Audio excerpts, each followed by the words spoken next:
Namaste, people. Welcome to Shweta's Basket. My name is Shweta, and this is my basket, which I've very lovingly packed with goodies like short stories, poems, book, movie, and restaurant reviews, all absolutely fresh and original. For the reviews, you can head over to my website www.shwetasbasket.com. And as for stories and poems, well, stick around. Overworked and overburdened. Racing against the clock. Boss may get angry if the work is not done. Sounds familiar? Well, that is exactly the kind of position our protagonist finds himself in. Will he be able to finish the work before the clock strikes 12? Let's find out in this story titled By the Clock, written by Sonal Singh. It was a bitter winter night. A steady curtain of snow fell. The ensuing chill kissed the stone walls of the cottage and seeped in through the cracks. But the fire burning in the hearth inside coated it in mellow, tepid warmth. A lone, stout candle flickered inside the cottage. By its light, an industrious servant worked. He was bent over a massive table heaped with an assortment of items. He grunted as he labored over his task of rummaging through them and sorting them.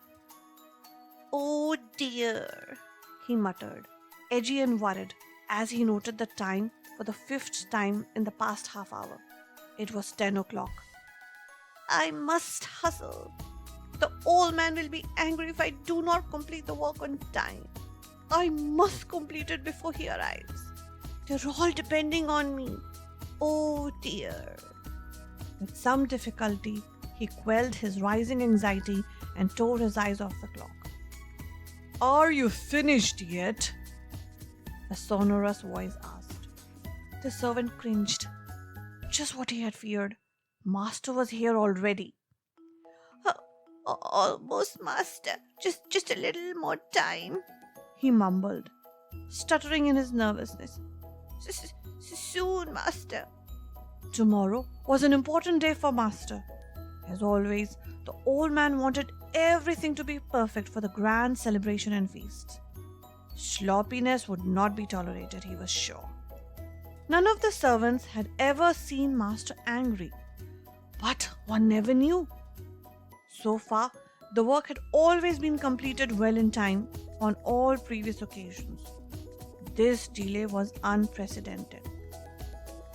"If only Bernie could help," he rued, thinking of the other helper who had developed severe frostbite in his fingers. He looked again at the clock. Startled, he squeaked, 11 o'clock! Oh no! I need to hasten!" He cast an anxious glance at his master. Thankfully, the old man had seated himself on a chair by the hearth. He seemed to be in a merry mood today. "Oh, thank God! Master doesn't seem to look angry," he thought with a relieved exhale. "The impending festivities have put him in a good mood. I better hustle and finish now."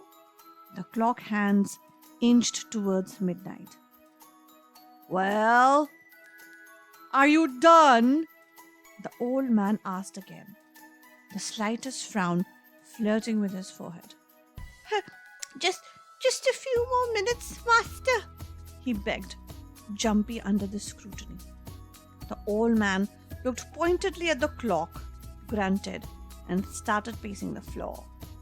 The servant bent down and recommenced work at a feverish pace. His bony fingers were a blur of furious activity.